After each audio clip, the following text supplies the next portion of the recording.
Assalamualaikum warahmatullahi wabarakatuh. Waalaikumsalam warahmatullahi wabarakatuh. Sebelumnya selamat datang di sekolah kita tercinta yaitu SMP N3 Banjarmasin, anak-anak semua. Selamat telah menjadi siswa di sekolah menengah pertama. Nah, maka dari itu Ibu presensi satu-satu dulu ya sebagai pengenalan, sebutkan nama kalian dan asal sekolah kalian. Perkenalkan, nama saya Siti Nurhaliza dari SDN 1 Batu Ampar. Baik, perkenalkan nama saya Abu Saputra dari SDN Benua 4. Perkenalkan, nama saya Diananda, biasa dipanggil Nanda dari SDN 2 Muara Timur. Perkenalkan, nama saya Nurul Maulida Alifa dari SDN BEM 14. Perkenalkan, nama Aun Muhammad Yusuf dari SDN 6. Aulia Rahman. Ya, perkenalkan nama saya Emanuel Rahman dari SDN 1 Tanah Bumbu. Baik, Ibu akan memperkenalkan diri. Nama Ibu Nur Adisa, biasa dipanggil Ibu Caca. Anak-anak semuanya, mari kita belajar ya bersama-sama anak-anak.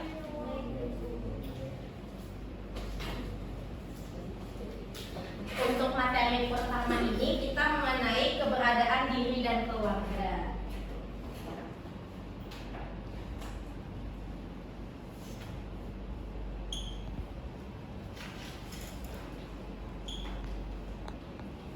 Sebelum memasuki pembelajaran, marilah berdoa yang akan dipimpin oleh yang baju yang di depan cowok.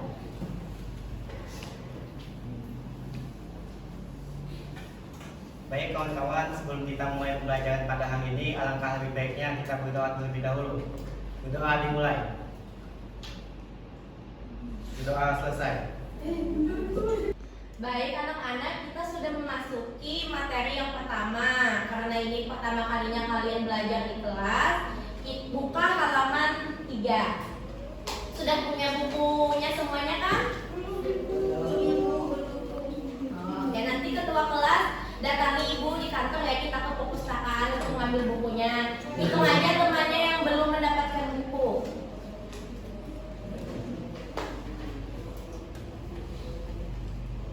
Sudah dibuka anak-anak? Baik. Baik, keluarga itu anak-anak adalah setiap individu yang terlahir ke dunia pasti memiliki keluarga, seperti mempunyai ayah dan ibu. Karena tidak mungkin kalau kalian punya ayah saja tapi tidak mempunyai ibu. Kemudian bagi sebagian orang, keluarga bisa dikatakan sebagai orang yang terdekat. Jadi keluarga itu adalah orang yang dekat sekali dengan kita. Bagi sebagian orang, keluarga juga bisa dikatakan sebagai orang terdekat. Misalnya saja Rahani dengan ibunya sama-sama mempunyai naluri dan ikatan batin yang kuat. Karena dari ibu Rahani bisa merasakan apa yang Rahani rasakan. Nah, seperti itu anak-anak contohnya. Kemudian keluarga merupakan satuan unit terkecil di dalam masyarakat. Jadi dari lembaga sosial dan lembaga agama, lembaga keluarga lah lembaga yang sangat kecil anak-anak. Masyarakat diikat oleh hubungan darah. Oleh karena itu hubungannya cenderung erat, seperti yang ibu katakan tadi, Rahani dengan ibunya. Nah, di sini anak-anak sudah tahu Pak asal usul kalian itu dari mana saja. Misalnya dari ayahnya dari orang Jawa, ibunya dari Sumatera. Nah, jadi contoh silsilah keluarga dari Rani, yaitu nama kakeknya bernama Raden, neneknya itu Lilis, ayahnya Dodi, ibunya Maya, pamannya Dani, dan kakaknya Ayas. Dan Raninya sendiri itu adalah aku, katanya, adiknya Ramadan. Apakah bisa dimengerti? Kalau tidak bisa dimengerti, nanti akan ibu tontonkan videonya. Ini kalian paham? Belum. Oke, mari kita pahami bersama-sama anak-anak dengan ibu akan menontonkan video.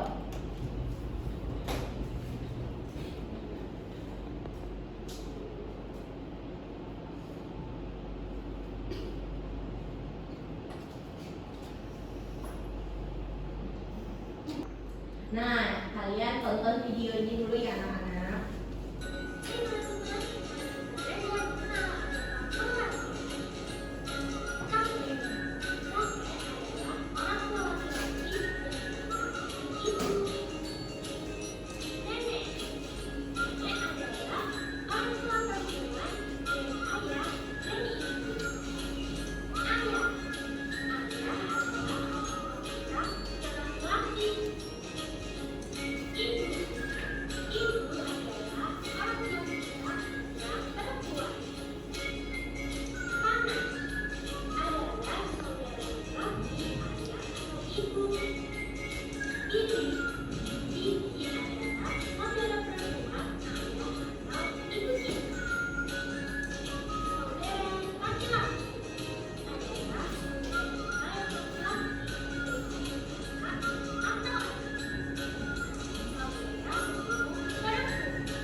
karena di dalam lingkup sosial keluarga merupakan unit terkecil. Mengapa dikatakan terkecil? Karena dari keluarga lah tumbuh menjadi ada lingkup agama, lingkup politik, sosial, dan pendidikan. Nah, dari lingkup tersebutlah jadi keluarga itu adalah unit terkecil yang menentukan kehidupan kita untuk selanjutnya. Jadi kalau tidak ada unit keluarga, maka tidak ada lagi unit-unit dan lingkup-lingkup yang lainnya seperti itu Aulia.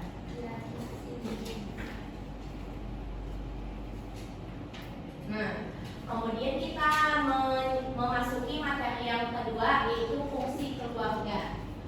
Ada 8 fungsi anak-anak. Yang pertama itu keluarga sebagai fungsi agama, yang kedua keluarga sebagai fungsi kasih sayang, yang ketiga sebagai perlindungan, yang keempat itu fungsi sosial budaya, yang kelima itu fungsi reproduksi, yang keenam itu fungsi sosial dan pendidikan, yang ketujuh itu fungsi ekonomi, yang kedelapan fungsi pembagian lingkungan.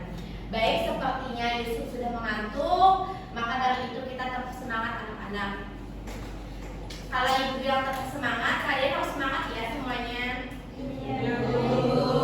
Tepuk semangat.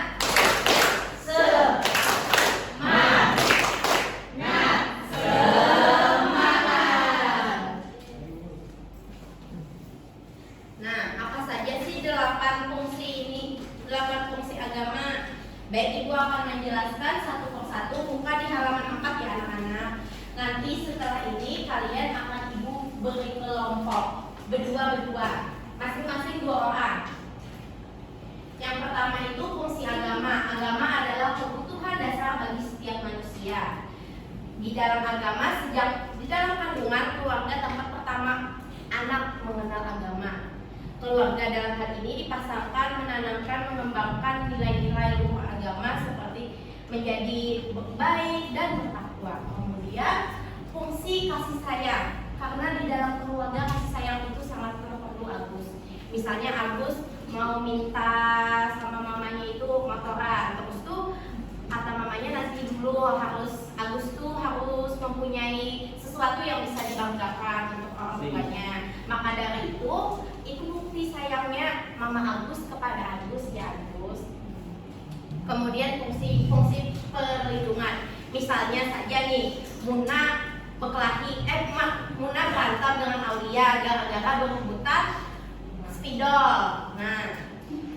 Nah maka dari itu Muna tuh beritahu kepada mamanya bahwa Aulia telah mencuri spidol dari Muna. Nah maka dari itu keluarga sangat kayak peka dan ingin melindungi dari si Muna. Jadi perilaku seperti Aulia itu jangan diikuti teman-teman, jangan diikuti anak-anak, karena itu bisa mengganggu aktivitas sehari-hari dan memunculkan emosi dan membuat kalian jadi tidak enak berinteraksi. Itu hanya contoh, Aulia tidak seperti itu kok. Kemudian fungsi sosial budaya. Nah, misalnya dengan sosial budaya ini diajarkan sopan santun, kalau lewat itu tuh pakai permisi, badannya dibungkukkan, dibungkukkan Nah, kemudian yang kelima, anak-anak itu adalah fungsi reproduksi. Salah satu tujuan reproduksi itu perkawinan untuk memperoleh keturunan. Misalnya dia mempunyai adik lagi. Nah, itu salah satu contohnya. Kemudian fungsi sosialisasi dan pendidikan. Nah, sama seperti yang kalian lakukan di kelas seperti ini adalah suatu pendidikan yang mana kalian itu belajar dan ibu mengajarkan kalian. Kemudian yang ketujuh itu adalah fungsi ekonomi. Karena orang tua kalian itu sudah seharusnya untuk menafkahi kalian untuk bisa jajan dan bersekolah sampai sekarang ini. Maka dari itu Yudia jangan durhaka kepada orang tua ya. Itu contohnya saja.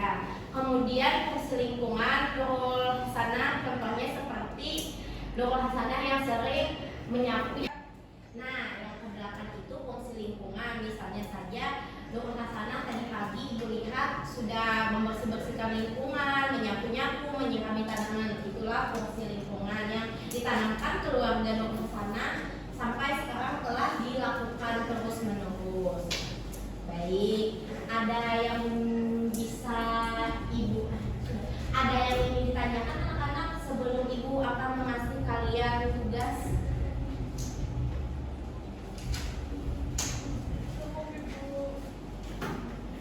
Ibu mau pertanyaan spesifik? Itu kira psikolog.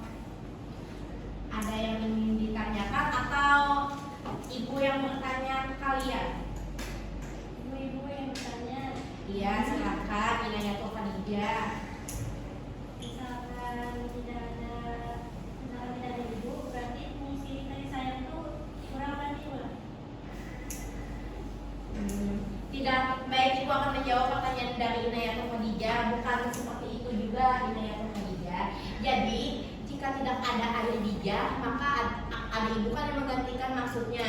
Jadi bukannya harus ada keluarga tuh harus lengkap atau komplit saja anak-anak. Misalnya dari ibunya saja itu tidak apa-apa, masih dikatakan menjadi keluarga. Karena kita tidak tahu kehidupan kedepannya. Misalnya saja contohnya ayahnya meninggal dunia, maka akan menjadi yatim. Karena itu suatu keadaan yang tidak bisa kita hindari, maka dari itu tetap bisa dikatakan keluarga. Dan itu tidak menyalahi aturan sama sekali. Seperti itu Inayah atau Khadijah.